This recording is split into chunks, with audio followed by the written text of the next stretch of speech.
নিরামিষ পনির আর আলু ঝোল রান্না করার জন্য আমরা নিয়ে নিয়েছি কিছু পরিমাণ পনির। পনিরটাকে ভালো করে ছোট ছোট পিস করে কেটে নিচ্ছি।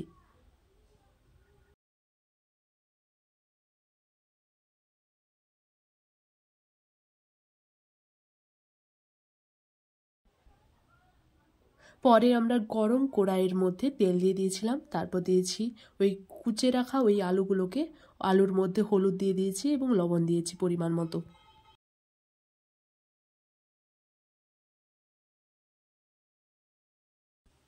তারপর ঢাকনা চাপিয়ে দিয়েছি কারণ যাতে আলুটা সেদ্ধ হয়ে যায়। তারপর আমার পনির রেখে দিয়েছিলাম, ওই পনিরগুলোকে আবার কেটে নিচ্ছি ভালো করে।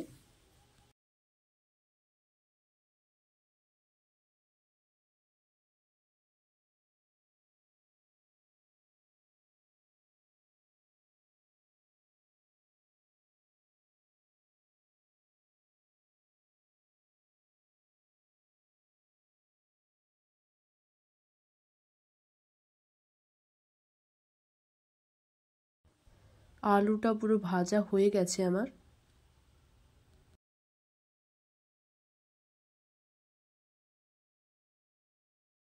তারপর ছোট ছোট পিস করে টমেটো কেটে রেখেছিলাম, ক্যাপসিকাম রেখেছিলাম এবং তেজপাতা এবং সামান্য পরিমাণ লঙ্কাও রেখেছি, কাঁচা লঙ্কা, এবং মটরশুঁটি রেখেছি, আদা বাটা রেখেছি, ধনে পাতা।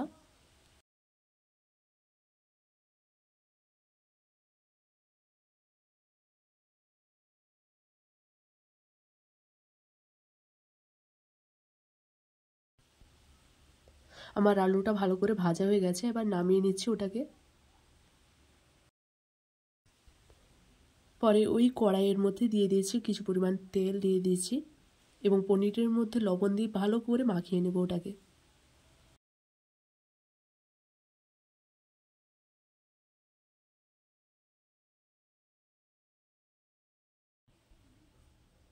পরে আবার হলুদ দিয়ে দিচ্ছি পনিরের মধ্যে, পনিরটাকে ভালো করে মাখিয়ে নিচ্ছি, ঠিক আছে।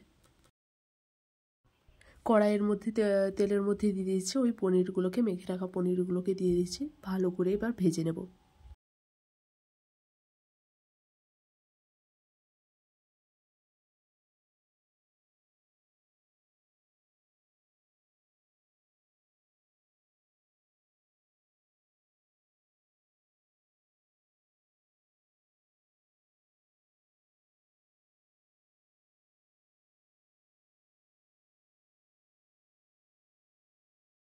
দেখতেই পাচ্ছ আমার ভাজা হয়ে গেছে প্রায়।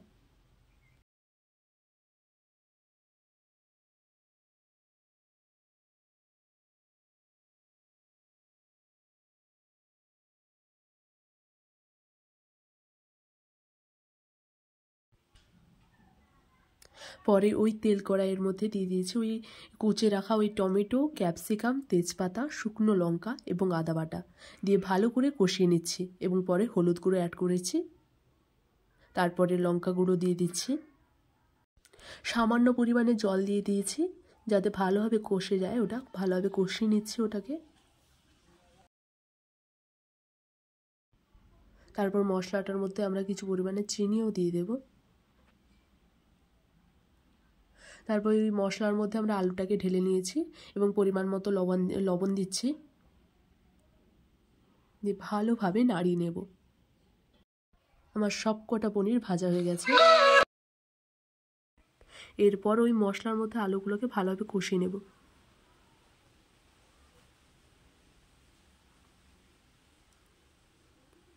তারপর জল দিয়ে দেব যাতে ঝোলটা ভালো হয়।